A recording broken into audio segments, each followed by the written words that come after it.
Genèse, chapitre 21. Naissance d'Isaac. L'Éternel se souvint de ce qu'il avait dit à Sarah, et l'Éternel accomplit pour Sarah ce qu'il avait promis. Sarah devint enceinte, et elle enfanta un fils à Abraham dans sa vieillesse, au temps fixé dont Dieu lui avait parlé. Abraham donna le nom d'Isaac au fils qui lui était né, que Sarah lui avait enfanté. Abraham circoncit son fils Isaac, âgé de 8 jours, comme Dieu le lui avait ordonné. Abraham était âgé de 100 ans à la naissance d'Isaac, son fils.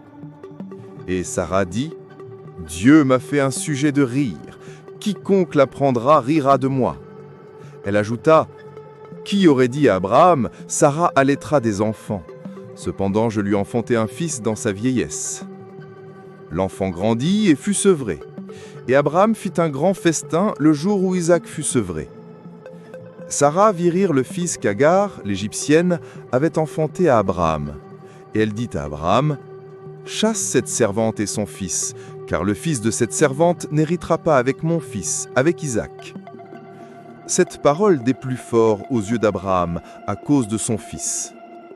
Mais Dieu dit à Abraham, « Que cela ne déplaise pas à tes yeux à cause de l'enfant et de ta servante. Accorde à Sarah tout ce qu'elle te demandera, car c'est d'Isaac que sortira une postérité qui te sera propre.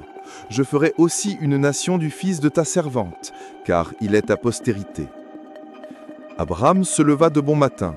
Il prit du pain et une outre d'eau qu'il donna à Agar et plaça sur son épaule. Il lui remit aussi l'enfant et la renvoya. Elle s'en alla et s'égara dans le désert de Béer-Shéba. Quand l'eau de l'outre fut épuisée, elle laissa l'enfant sous un des arbrisseaux et alla s'asseoir vis-à-vis, à une portée d'arc, car elle disait « Que je ne vois pas mourir mon enfant. » Elle s'assit donc vis-à-vis de lui, éleva la voix et pleura.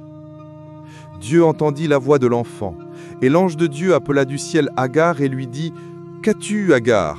Ne crains point, car Dieu a entendu la voix de l'enfant dans le lieu où il est.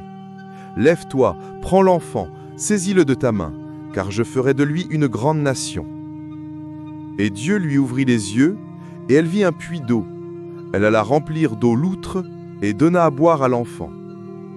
Dieu fut avec l'enfant, qui grandit, habita dans le désert et devint tireur d'arc.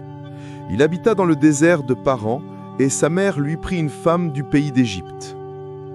En ce temps-là, Abimélec, accompagné de Picol, chef de son armée, parla ainsi à Abraham. « Dieu est avec toi dans tout ce que tu fais.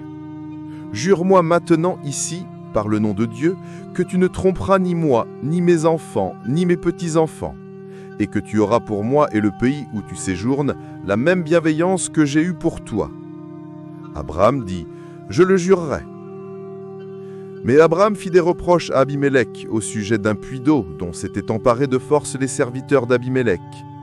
Abimélec répondit, « J'ignore qui a fait cette chose-là. Tu ne m'en as point informé et moi je ne l'apprends qu'aujourd'hui. » Et Abraham prit des brebis et des bœufs, qu'il donna à Abimélec, et ils firent tous deux alliance. Abraham mit à part 7 jeunes brebis. Et Abimélec dit à Abraham, « Qu'est-ce que c'est 7 jeunes brebis que tu as mis à part ?» Il répondit, « Tu accepteras de ma main ces 7 brebis, afin que cela me serve de témoignage que j'ai creusé ce puits. » C'est pourquoi on appelle ce lieu Béer-Shéba, car c'est là qu'ils jurèrent l'un et l'autre. Ils firent donc alliance à Béer-Shéba. Après quoi, Abimélec se leva, avec Picol, chef de son armée, et ils retournèrent au pays des Philistins. Abraham planta des tamarisques à Béer-Shéba, et là il invoqua le nom de l'Éternel, Dieu de l'éternité. Abraham séjourna longtemps dans le pays des Philistins. En résumé, Dieu accomplit sa promesse. Méditons. Dieu fait éclater la joie au moment fixé. Prions. Seigneur, merci pour tes promesses accomplies. Amen.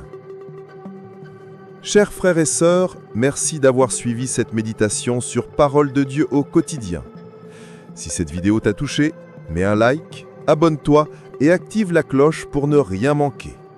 Chaque jour, laisse la parole de Dieu fortifier ta foi, apaiser ton cœur et illuminer ton chemin. Partage cette vidéo pour que la lumière de Dieu continue de briller dans le monde. Et souviens-toi, Dieu t'aime et marche avec toi chaque jour. À très bientôt dans une nouvelle méditation de Parole de Dieu au quotidien.